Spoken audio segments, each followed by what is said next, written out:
Oke teman-teman, balik lagi dengan saya Fikri. Seperti biasa kita akan buat video reaction lagi soal sepak bola Indonesia. Seperti apa videonya? Mari kita simak sama-sama. Let's go bro.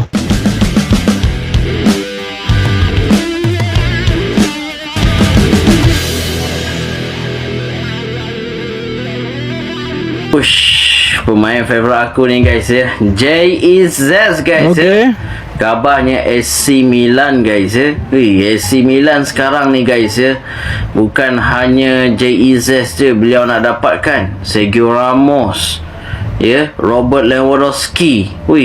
Sekarang ni mereka nak try untuk perkuatkan lagi lah ya, untuk squad AC Milan sekarang, lagi-lagi untuk bahagian pertahanan ya. Mungkin nak diganding dengan Sergio Ramos kot ya, mungkin ya, maybe akan ke AC Milan. Tapi JEZ sekarang ni ya, mungkin baru peluang untuk join AC Milan, kerana AC Milan berminat untuk dapatkan khidmat beliau sekarang ni. Dan ya, aku harap ini boleh kenyataan. Tapi AC Milan sekarang ni pun tengah hebat sekarang ni. Kalau ditambah dengan JEZ ni, rasanya lebih tambahkan lagi lah untuk pertahanan, untuk squad AC Milan sendiri. Nak ikutkan JEZ ni, dia banyak kali dah dikaitkan dengan klub Kirgasi Itali guys ya. By the way ya, siapa yang follow aku, memang JEZ adalah player favourite aku guys ya. Dan aku memang ada update pasal dia, kadang-kadang aku tak update pun ada juga. Tapi insyaAllah lah guys, aku ada JEZ boleh dapat career yang bagus di Liga Itali. Oke, jadi JEZ belum ke Milan ya, belum ke Milan saudara-saudara. Tapi ada kabar yang ditulis sama koran dari Itali, cukup terpercaya. Di situ dia tulis bahwa AC Milan itu serius lah, lagi pantau JEZ di Sassuolo. Mereka serius untuk mendatangkan JEZ ya. Kemungkinan besar di musim depan JEZ akan ke AC Milan, kemungkinan besar, karena mereka sangat-sangat menginginkan JEZ pindah ke San Siro teman-teman. Jadi kita tunggu saja seperti apa transfernya Bang Jayadi. Apakah akan ke AC Milan atau Inter Milan atau ya klub luar, atau mungkin klub Jerman atau klub Prancis, itu kita tunggu saja.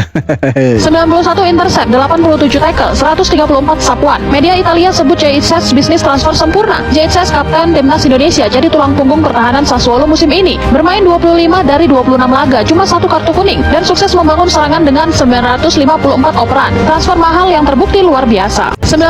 Oke, jadi pencapaian-pencapaian inilah yang membuat klub-klub besar di Italia, khususnya AC Milan, itu kepincut, itu tertarik untuk mendatangkan JEZ dari Sassuolo.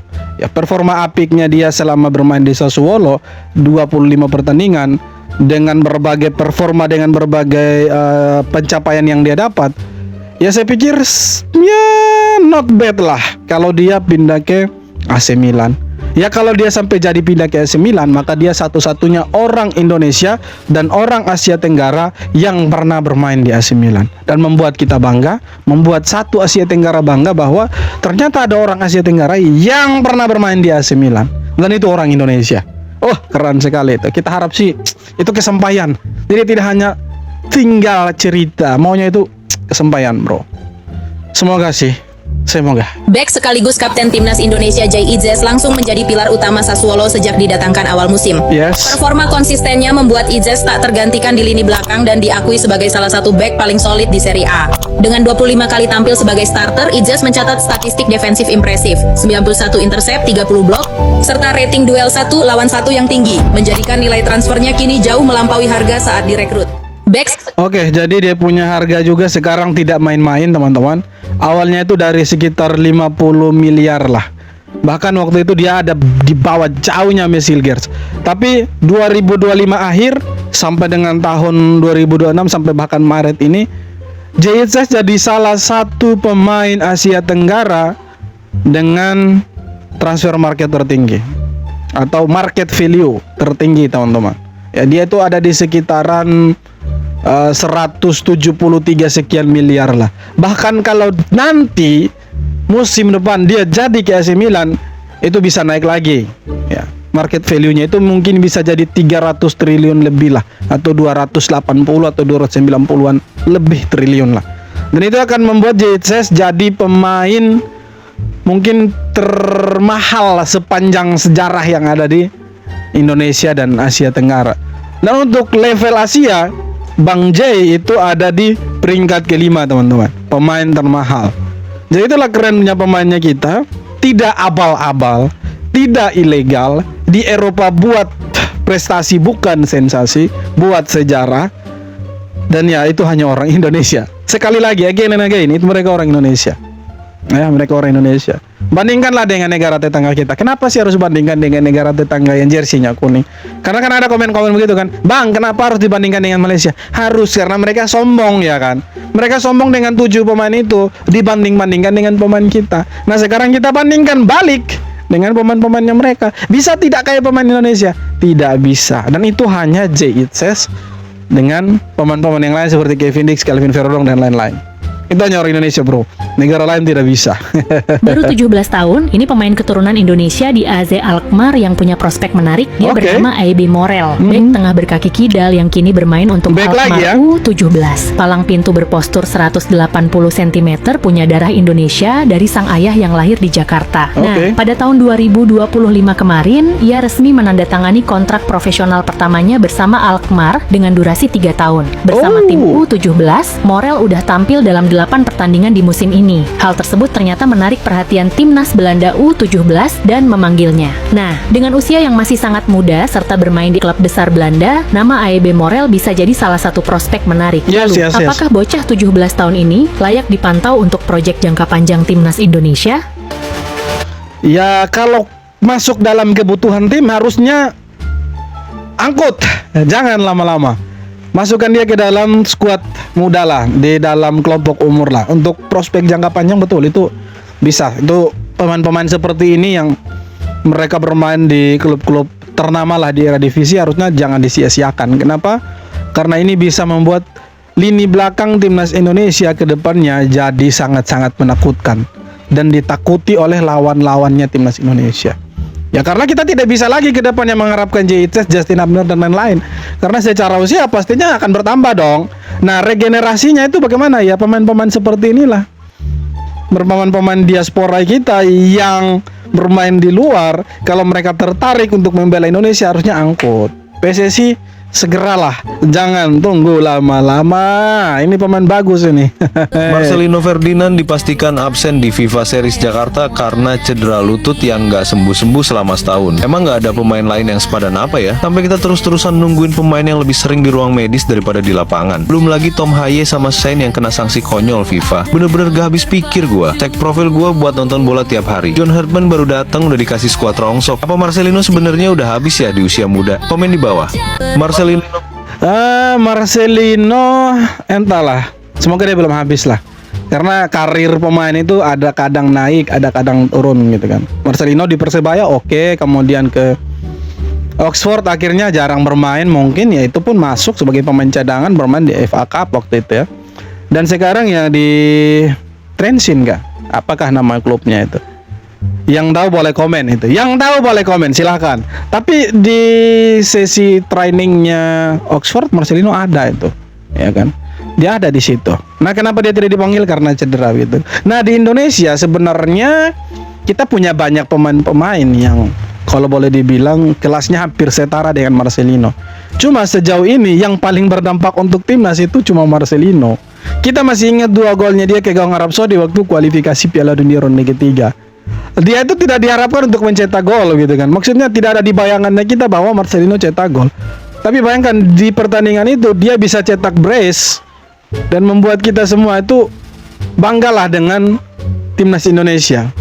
Pemain ini begitu luar biasa. Nah sekarang sayang sekali dia tidak bisa ikut main di FIFA Series karena cedera. Sebenarnya kita punya pemain-pemain seperti Sadil ya kan, seperti Beckham Putra, tetapi levelnya beda dengan Marcelino gitu. Itu yang membuat pelatih-pelatih ini tuh sangat mengharapkan Marcelino gitu. Karena Marcelino ini punya apa ya? Punya karisma khusus mungkin di mata pelatih-pelatih ini. Makanya mereka sangat menginginkan Marcelino untuk bermain di timnas Indonesia begitu. Tapi sayangnya dia cedera. Semoga cepat pulih lah Lino dan bisa kembali membela timnas lah. Karena dia ini satu pemain yang sangat bertalenta dan sangat dibutuhkan lah tenaganya untuk timnas Indonesia. Si Marcelino Ferdinand ini keren dia. Ada media Vietnam yang mengirimkan pujian untuk kiper timnas Indonesia Emil Audero Mulyadi. Tumben. Dikutip dari TV One News, ada media Vietnam bernama Tetau yang menyoroti penghargaan yang diterima kiper timnas Indonesia tersebut. Emil Audero masuk dalam tim terbaik pekan ke-25 Liga Italia setelah tampil gemilang bersama klubnya Cremonese. Menurut media Vietnam itu mengakui kehebatan Emil. Performa sang kiper sejauh ini menunjukkan konsistensinya. Tampil di level tinggi dan mampu bersaing dengan pemain top Italia.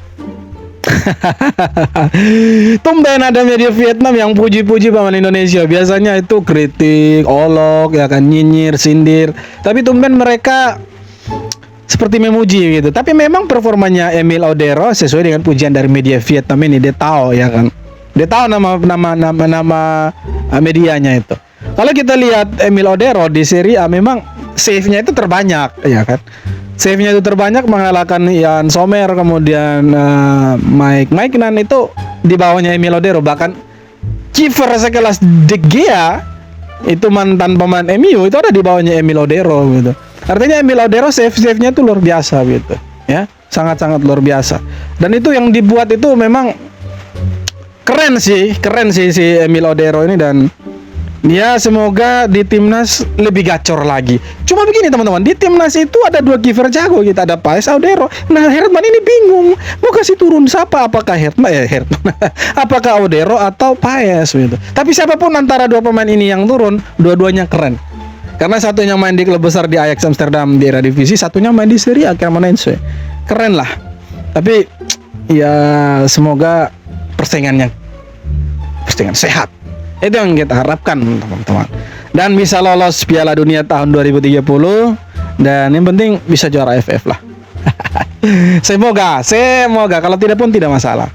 Jelang FIFA Series, cuma ada 1 gelandang timnas Indonesia yang masih main di Eropa. Saat ini Joey Pelupesi menjadi satu-satunya gelandang Indonesia yang masih berkarir di kompetisi Eropa dan dalam kondisi bugar. Sebelumnya, Tom Hay dan Ivar Jenner telah memilih melanjutkan karir mereka di Liga Indonesia. Artinya, untuk lini tengah yang bermain di atmosfer kompetisi Eropa, kini tinggal Joey seorang. Pengalaman bermain di Eropa tentu memberi keunggulan buat Joey dari segi intensitas sampai tempo permainan. Di ajang FIFA Series nanti, peran Doi bisa jadi sangat krusial sebagai penyeimbang lini tengah, terutama saat menghadapi lawan dengan tekanan tinggi. Terus, apakah timnas Indonesia sekarang butuh gelandang baru kelas Eropa lagi, atau cukup sampai di sini?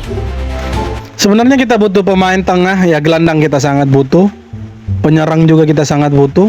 Kalau pemain depan, ya sangat-sangat butuh lah. Pemain belakang, saya rasa sudah terlalu banyak. Jadi harusnya pemain depan sama gelandang lah diperbanyak, supaya kedalaman skuadnya itu memang dijamin lah sama kuat antara yang ada di bench dan juga yang ada di starting line up, starting 11 gitu kan. Jadi kedalaman skuadnya setara gitu, sama. Nah sekarang kan kita tidak punya pemain yang boleh dikatakan antara yang cadangan dengan inti itu kuat sama kuat lah. Sekarang kita belum punya. Semoga kedepannya kita punya dan kedalaman skuadnya itu semakin bagus lah. Semoga lah kedepannya seperti itu teman-teman. Nah untuk Joey Pelupesi saya pikir secara usia mungkin dia tidak muda lagi, tapi secara karir ya dia betul satu-satunya gelandang yang masih berkarir di Eropa. Sedangkan Tom Haye memilih Persib Bandung, kemudian Ivar Jenner memilih meninggalkan FC Utrecht dan Dewa United. Walaupun ya kabarnya hanya 6 bulan sih kontraknya itu, tapi kita tidak tahu lah kedepannya seperti apa. Tapi intinya adalah satu-satunya gelandang yang bermain di Eropa cuma Joey Pelupesi. Ya, kita tunggu saja racikannya John Hartman di FIFA Series nanti ini seperti apa. Siapa pemain diturunkan? Itulah pemain-pemain terbaik versi John Hartman. Kita tunggu dan kita pasti dukung. Pemain yang sempat kasih kode pengen bela timnas Indonesia sekarang malah lagi dilirik Liverpool. Gila nggak tuh? Siapa Bek ini? muda Ryan Flamingo yang lagi main bareng PSV Eindhoven ini kabarnya masuk radar Liverpool. Padahal sebelumnya dia sempat bikin heboh fans Indo gara-gara naruh bendera Indonesia di bio medsosnya. Tapi ya gitu bro, di level Eropa karirnya lagi naik banget. Klub gede mulai ngelirik, nonton bola gratis. Klik link di bio gua. Sekarang jadi pertanyaan menarik, kalau karirnya makin ngebut di Eropa, masih realistis nggak dia buat pilih timnas Indonesia? Karena jujur aja, kalau sampai back potensial kayak Flamingo beneran gabung timnas Indonesia, itu upgrade gede buat lini belakang kita. Tapi di sisi lain, pemain yang lagi di radar klub sekelas Liverpool biasanya juga bakal mikir panjang soal masa depan karirnya. Jadi menurut lo gimana? Betul, setuju. Kalau dia itu incarannya klub sekelas Liverpool, bro, memilih Indonesia bukan opsi kedua juga. Bahkan bukan opsi ketiga. Indonesia bisa jadi opsi keempat atau opsi kelima, walaupun dia punya darah Indonesia. Tapi kalau sampai dia dilirik sama Liverpool dan seandainya itu terwujud dia main sama Liverpool, tidak mungkin dong dia memilih Indonesia, pastinya Belanda. Pastinya dia mengharapkan dipanggil sama timnas Belanda. Tapi kalau seandainya dia tidak dipanggil sama Belanda pun bisa dilakukan pendekatan sama PSSI. Ya kan, panggil dia nih. Karena di Liga Inggris kita punya pemain-pemain juga loh. Maksudnya pemain yang ada darah Indonesianya. Ada Pascal Struijk, ada Jenson Shield, main di Sunderland. Jadi saya pikir pemain-pemaman Indonesia di Liga Inggris tidak kurang lah. Tapi kalau si Ryan Flamingo ini mau main untuk Indonesia, itu keren. Keren sekali. Betul, upgrade besar-besaran untuk lini belakangnya kita. Dan itu sangat-sangat menakutkan. Oke, jadi semoga Ryan Flamingo mau main untuk timnas Indonesia. Ya walaupun pilihannya mungkin opsi ketiga, keempat, kelima, ke-100. Tapi tidak ada salahnya kita berharap lah dia mau main untuk timnas Indonesia. Ini pemain masih muda dan karirnya masih panjang, dan kalau dia pilih Indonesia, keren. Saya akui PSSI sampai berhasil membujuk Ryan Flamingo, pasti itu luar biasa. Keren lah PSSI. Yang kerennya PSSI jago lobbynya. Oke teman-teman, jadi itu dia beberapa video tanggapan komentar dan netizen soal sepak bola Indonesia. Mohon maaf kalau ada noise suara rintikan hujan karena daerah saya lagi hujan. Terima kasih banyak juga sudah dukung channel ini. Jangan lupa like, comment, dan subscribe. Kita jumpa lagi di video-video berikutnya.